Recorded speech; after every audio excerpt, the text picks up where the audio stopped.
आप देख रहे हैं न्यूज नाउ 24/7 ताज़ा खबरों के लिए हमारे साथ बने रहें। At the start of the operation, we had sent a message to Pakistan saying we are striking at terrorist infrastructure. We are not striking at the military. So the military has an option of standing out and not interfering in this process. They chose not to take that good advice. Congress नेता पवन खेड़ा ने विदेश मंत्री S Jaishankar पर तीखा हमला करते हुए उन पर ऑपरेशन सिंदूर के गोपनीय विवरण पाकिस्तान के साथ साझा करने का आरोप लगाया है। जयशंकर को गद्दार कहने वाले खेड़ा के बयान पर भाजपा और विदेश नीति पर नजर रखने वालों की ओर से तीखी प्रतिक्रिया आई है। भारत के उच्च दांव वाले आतंकवाद रोधी मिशन ऑपरेशन सिंदूर की उसकी सटीकता और गोपनीयता के लिए सराहना की गई है, लेकिन ये नया आरोप उसके कूटनीतिक संचालन पर संदेह पैदा कर सकता है। खेड़ा का दावा हालांकि अभी भी असत्यापित है। भाजपा ने इसे निराधार और खतरनाक राजनीतिक नाटक बताकर खारिज कर दिया है, लेकिन नुकसान पहले ही हो चुका है। अब आंतरिक ब्रीफिंग, लीक और विदेश मंत्रालय की भूमिका को लेकर सवाल उठ रहे हैं। पिछले कई दिनों से आप देख रहे हैं किस तरह का विमर्श हो रहा है। अभी थोड़ा शांति बनाएं प्लीज। युद्ध जब होता है या कॉन्फ्लिक्ट जब होता है तो युद्ध सिर्फ सीमाओं पर नहीं लड़ा जाता। सेनाएं बहादुरी से सीमाओं पर अपना काम मुस्तैदी से कर रही होती हैं। युद्ध में बहुत अहम भूमिका उन रणनीतिकारों की होती है जो राजधानी में बैठे होते हैं। वो मंत्री हों, वो अफसर हों, वो प्रधानमंत्री हों, वो विदेश मंत्री हों, इन तमाम लोगों की एक भूमिका बहुत महत्वपूर्ण होती है जो सेना के पराक्रम को या तो बूस्ट कर सकती है या सेना के पराक्रम को और नुकसान भी पहुंचा सकती है, उनके मनोबल को नुकसान पहुंचा सकती है, जो हमने इस बार बहुत अफसोस के साथ कह रहे हैं कि होते हुए देखा। मैं सबसे पहले अपने साथियों से आग्रह करूंगा कि एक आपको वीडियो दिखाएं, फिर प्रेस वार्ता को आगे बढ़ाएं।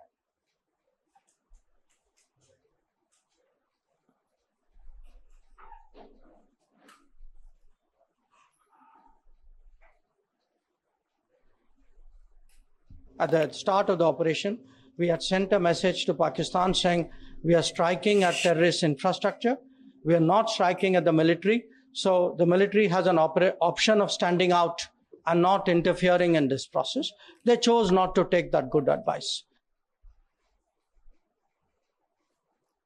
ये आपने देखा, हमारे नेता राहुल जी ने इस पे कुछ सवाल भी पूछे हैं, परसों पूछे, आज फिर कुछ सवाल पूछे। ये बहुत महत्वपूर्ण इसलिए हो जाता है कि पिछले पूरे एक हफ्ते में अमेरिकी राष्ट्रपति डोनाल्ड ट्रंप अलग अलग देशों में, जमीन पर, हवा में, हवाई जहाज में एक बात दोहराते रहे कि उन्होंने युद्ध रुकवाने में मध्यस्थता की।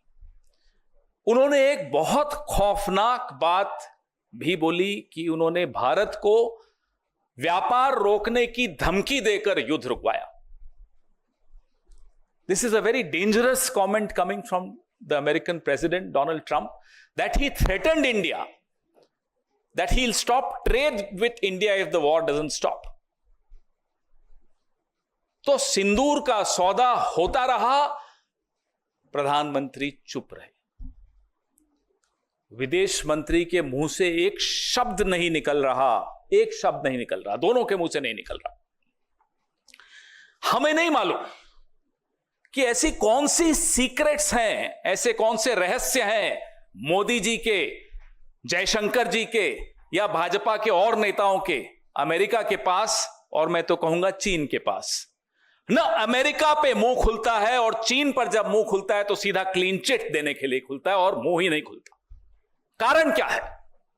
आपके जो रहस्य उनके पास होंगे, हमें कोई मतलब नहीं उससे, लेकिन देश को नुकसान क्यों पहुंच रहा है? पहलगाम का न्याय क्यों नहीं मिल पाएगा? इसलिए क्योंकि आप डरते हैं अमेरिका से, आप डरते हैं चीन से, आपका मुंह नहीं खुलता चीन के आगे। सबको मालूम है, पूरे देश को मालूम है, पूरे विश्व को मालूम है चीन की भूमिका क्या रही इस युद्ध में। और अमेरिका अपनी भूमिका खुद आगे बढ़ चढ़कर बता रहा है इस युद्ध को रोकने में, और जयशंकर जी का मुंह नहीं खुलता। ये क्या हो रहा है? इसलिए ये सवाल पूछने बहुत बहुत आवश्यक हैं। यह महत्वपूर्ण है कि डोनाल्ड ट्रंप क्या बोल रहे हैं, लेकिन बात सिर्फ डोनाल्ड ट्रंप की नहीं है। बात यह है जो अभी आपने वीडियो में देखा कि कैसे जयशंकर जी खुद प्रेस एजेंसीज को सामने बैठाकर और खुद बता रहे हैं कि हमने पाकिस्तान के आतंकी ठिकानों पर हमला करने से पहले पाकिस्तान को सूचित कर दिया था। अब यह सूचित करने का क्या मतलब होता है? इतना भरोसा है आपको आतंकियों पर कि आप सूचित कर देंगे और वो वहीं रहेंगे या वो चुपचाप बैठेंगे? यह भरोसा है आपको उन आतंकियों पे? रिश्ता क्या है आपका? कैसे आप बोल रहे हो उनको?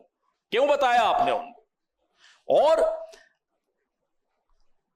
इसको आप क्या कूटनीति कहेंगे? ये डिप्लोमेट रहे हुए हैं। आज जो देश के विदेश मंत्री हैं ये एक राजदूत रहे हुए हैं, आईएफएस ऑफिसर रहे हुए हैं। क्या इसको कूटनीति कहते हैं? माफ कीजिएगा, हमारी देहाती भाषा में इसको मुखबिरी कहते हैं, इसको कूटनीति नहीं कहते। ये मुखबिरी है, ये अपराध है, ये गद्दारी है। और उसके बाद लीपापोती पूरी कि मैंने ऐसा नहीं। अरे आपने तो खैर लीपापोती भी नहीं कि आपके विभाग से एक चिट्ठी आ गई कि ये ऐसा नहीं कहा। आपके मुंह से ये शब्द एक एक यहां मीडिया कर्मी बैठा है, देश के हर नागरिक ने, विश्व के हर नागरिक ने देखा आपने क्या बोला कि हमने पाकिस्तान को बता दिया था कि हम सिर्फ आतंकी ठिकानों पर हमला करने जा रहे हैं। अब बताइए, मुखबिरी नहीं है तो क्या है? और मुखबिरी का इतिहास लंबा है, अभी उस पर भी आऊंगा मैं। अब हम यह जानना चाहते हैं, क्या इसी मुखबिरी की वजह से अजहर मसूद जिंदा भाग गया? क्या इसी मुखबिरी की वजह से हाफिज सईद भाग गया? यह हुआ क्या? क्या देश को यह जानने का हक नहीं है कि आपने पहले ही सूचित करके अजहर मसूद को बचाया? यह वही अजहर मसूद है जिसको पहले भी बचाया गया था। कंधार में जब IC 814 को हम छुड़वाने गए थे तब इसी अजहर मसूद को हम जाकर उनको सुपुर्द करके आए थे। ये दूसरी बार बचाने की साजिश क्यों हो रही? क्यों बचाया गया अजहर मसूद को? कारण बताइए। ये जो बयान है विदेश मंत्री का बहुत संवेदनशील है। आतंकी ठिकाने, इस बयान के बाद पाकिस्तान ने उन ठिकानों का क्या किया होगा, खाली किए होंगे, नहीं किए होंगे, ये तो अजहर मसूद जिंदा है उसी से मालूम पड़ जाता है।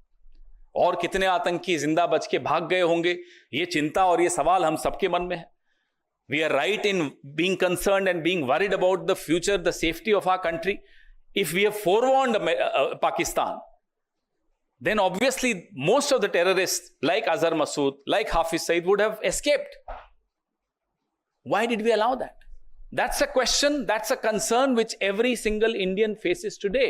And the minister and the prime minister must open their mouth and come out clean. अब कल खबर आई कि ISI के लिए काम करने वाले कुछ लोग, कुछ जासूस पकड़े गए। पहले भी खबर आई थी, DRDO का एक प्रदीप कुरुलकर संघ से बड़ा जुड़ा हुआ था, राष्ट्रीय स्वयंसेवक संघ से, पाकिस्तान को कुछ सूचनाएं गोपनीय देता था। क्या हुआ उसका? आपने उसके बाद सुना, हमने प्रेस वार्ताएं की, बार बार उस मुद्दे को उठाया। क्या हुई? लीपापोती हुई? हो क्या रहा है प्रदीप कुरुलकर का? तो आप बीच में कोई खबर आती है कि भाई ISI के लिए कोई ध्रुव सक्सेना काम करते हुए पकड़ा गया भारतीय जनता पार्टी का। फिर आता है प्रदीप कुरुलकर DRDO के साइंटिस्ट हैं, संघ से बड़े जुड़े हुए हैं, पूरा दूसरी तीसरी पीढ़ी संघ के साथ जुड़ी हुई है। क्या हुआ उनका? ये है क्या? ये क्या मुखबिरी का इतिहास है? ये क्या रिश्ता है आपका पाकिस्तान के साथ? ये हमें जानना जरूरी है, देश को जानना जरूरी है, क्योंकि आज आप तमाम संस्थाओं पे कब्जा किए बैठे हैं, इसलिए ये जानना जरूरी है। नरेंद्र मोदी जी जब मुख्यमंत्री थे गुजरात के, तो एक लाइन बड़ी अच्छी बोलते थे जो आज के लिए बिल्कुल उपयुक्त है कि समस्या बॉर्डर पे नहीं है, समस्या दिल्ली में है। उसी समस्या के बारे में आज हम आपसे चर्चा कर रहे हैं कि यह समस्या दिल्ली में है, जो पाकिस्तान को पहले ही सूचित कर देती है कि पाकिस्तान हम आ रहे हैं, थोड़ा देख लेना। दूसरा वीडियो चलाइए। हम पर बड़ा बोला जाता है कि अरे राहुल जी का बयान पाकिस्तान के टीवी पे चल रहा है, हमारी सहयोगी सुप्रिया जी के लिए आया पाकिस्तान चला रहा है, मेरे लिए आया पाकिस्तान के टीवी पे चल रहा है। अब मैं बताता हूँ पाकिस्तान के पैगाम दे दिया कि हम मजबूर हैं, हमने ये करना है, मगर फिक्र की कोई बात नहीं है, हमारे इरादे को जंग के नहीं है। हाँ, मिलिट्री के आपका निशाना नहीं बनाएंगे। हम टेररिस्ट के 4-5 ठिकाने हैं, वहाँ एक एक ठा कर देंगे। हाँ, और आंख हमारी के निकाल लो लोगों को वहां से। जी, बताने का तो यही बता। वहाँ तो यही तनकीद की जा रही है कि आपने तो अलर्ट कर दिया भाई। तो जाहिर है फिर वहां से अगर कोई था वहाँ, हाँ, बच्चे थे तो उनको निकालिए, फिर भी कुछ रह गए, फिर भी मारे गए, सिविलियंस मारे गए। तो इनका ये कहना है कि हमने तो आपको बता दिया था कि हम आ रहे हैं और आप, तो यार अगर सजा देनी थी तो ये ऐसे करते हैं। तो इसका कि ये पहले दिन से ये फरेब थे, ये सब एक ड्रामा था। ये अवाम को गुमराह कर रहे थे, अपनी अवाम को, और हमारे साथ जंग नहीं करना चाहते थे। अच्छा, अवाम को कह रहे थे हम इंतकाम करेंगे, हम जंग करेंगे, उनको सबक सिखाएंगे। की सबक है? तुसी पहले कहते हो आ रहे हो, हट जाओ, एक ही गल हुई, यही की है ना जी। ये आप देख रहे हैं जयशंकर जी के चर्चे पाकिस्तान में टीवी पर चल रहे हैं और हंसी उड़ाई जा रही है हमारे मुल्क की। क्या बर्दाश्त करेंगे हम और आप? इस तरह से हमारे देश की 75 साल का एक बहुत, मैं कहूंगा, समृद्ध हमारी एक परंपराएं रही हैं, कन्वेंशंस रही हैं, एक रूल ऑफ लॉ है, डिप्लोमेसी है, सिद्धांतों पर हमारा देश चलता है। हम खुद कभी युद्ध नहीं करते, बिल्कुल सही बात है। हम सिर्फ रिटेलिएशन करते हैं, अपने इंटरेस्ट का प्रोटेक्शन करते हैं, हम अपने हितों की रक्षा करते हैं। और उसके बाद जयशंकर इस तरह का बयान दें जो पाकिस्तान में और पूरे देश में, पूरे विश्व में हमारी हंसी उड़ रही है। इसलिए राहुल गांधी बार बार कह रहे हैं कि आप जवाब दीजिए इस फोरवार्निंग से। ये जो आपने पहले ही पाकिस्तान को बता दिया, इससे देश को क्या नुकसान हुआ, यह हमारा लिए जानना बहुत जरूरी है। देश के कितने हवाई जहाज गिरे, देश को क्या नुकसान हुआ और कितने आतंकी बच के भाग गए, यह जानना हम सब के लिए बहुत जरूरी है। आप देश हित के मुद्दों पर ओछी राजनीति करते रहे जो पिछले 2-3 दिन से हो रही है, और आप सोचें कि विपक्ष चुप रहेगा। आप सोचें कि विपक्ष इतने जो संवेदनशील सवाल हैं, जो देश की गोपनीयता और सुरक्षा से जुड़े हुए हैं, देश के लॉन्ग टर्म इंटरेस्ट से जुड़े हुए हैं, देश के हितों से जुड़े हुए हैं, उस पर हम सवाल नहीं पूछेंगे तो आने वाली पीढ़ी हमको जवाब मांगेगी हमसे कि आप विपक्ष में थे, आप क्यों नहीं बोले। आपका तो जो करेगी आने वाली पीढ़ी वो आप देख ही लेंगे। हम ये सवाल पूछेंगे, आप हमारा मुंह नहीं बंद कर सकते। और अगर हम नहीं पूछेंगे तो पहलगाम, पुलवामा, इस तरह की घटनाएं होती रहेंगी, क्योंकि आप तो नाकारा निकले। इस तरह के काम करते हैं आप, तो ये कांड है, काम नहीं है। और ये कोई आज की बात नहीं है। मैं थोड़ा इतिहास में जरूर जाऊंगा, बहुत महत्वपूर्ण अध्याय है इतिहास का। मोरारजी देसाई, जनसंघ, जनता पार्टी सब मिलकर एक प्रधानमंत्री बनाया, मोरारजी देसाई। मोरारजी देसाई ने, और ये रिकॉर्डेड हिस्ट्री है, कोई हवाबाजी व्हाट्सएप यूनिवर्सिटी और ये आईटी वाली ट्रोल नहीं है, रिकॉर्डेड हिस्ट्री है। मोरारजी देसाई ने फोन उठाकर जनरल जियाउल हक को कहा कि हमें रावा वालों ने बताया है काहुता में आपका न्यूक्लियर क्या तैयारी चल रही है। पूरे डिटेल रॉ के हमारे जो इंफ्रास्ट्रक्चर था पाकिस्तान में, जो हमारे कैंप्स, वो सारा बता दिया उन्होंने। कुछ हफ्तों में, हफ्ते भी नहीं, कुछ दिनों में हमने इतने रॉ के लोग गंवा दिए वहां, उनको पाकिस्तान ने गायब कर दिया, मार दिया, क्या किया हमें नहीं मालूम। और जो दशकों की मेहनत थी रॉ की, वो मोरारजी देसाई के जियाउल हक को एक फोन कॉल में खत्म कर दी। इसीलिए कहता हूं मुखबिरी का इतिहास है। और ये मोरारजी देसाई हैं।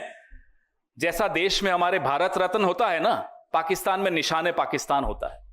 मोरारजी देसाई को पाकिस्तान ने निशाने पाकिस्तान से नवाजा। हम चुप रहते हैं, इसका मतलब नहीं कि हम ये सब पीड़ा हम सब ने झेली नहीं, इस देश ने नहीं झेली। आज भी कीमत अदा कर रहे हैं मोरारजी देसाई के इस अपराध का, पाप का। ये पाप की श्रेणी में आता है जो मोरारजी देसाई ने किया, और ये पाप की श्रेणी में आता है जो एस जयशंकर ने किया, और ये पाप की श्रेणी में आता है जो प्रधानमंत्री की चुप्पी है, जो जयशंकर की चुप्पी है चीन और अमेरिका को लेकर। इससे बड़ा पाप इस देश में किसी सरकार ने, किसी विदेश मंत्री ने, किसी प्रधानमंत्री ने नहीं किया, जो मोरारजी देसाई ने किया, जो नरेंद्र मोदी ने किया, और जो एस जयशंकर अभी कर रहे हैं इस देश के साथ। यह गुस्सा हम सबके दिलों में है, क्योंकि हमारे सैनिक पूरा पराक्रम दिखाकर पाकिस्तान को घुटनों पर ले आते हैं, और अचानक डोनाल्ड ट्रंप आते हैं और कहते हैं सीज फायर मैंने करवाया। टेलीविजन चैनल्स हम सबको में जोश भरते हैं कि इस्लामाबाद कब्जे में आ रहा है, कराची पे हमला हो गया है। बीच में डोनाल्ड ट्रंप आते हैं, बैठ जाइए, हो गया सीज फायर, और मोदी चुप। सिंदूर से सौदा मंजूर नहीं है, देश के प्रति गद्दारी मंजूर नहीं है। वो कोई हो, किसी भी पद पर बैठा हो, देश के प्रति गद्दारी अगर करेगा तो हम सवाल पूछेंगे और जनता उसको जवाब देगी। आपको यह वीडियो पसंद आया हो तो इसे लाइक करें, हमारे चैनल को सब्सक्राइब करें।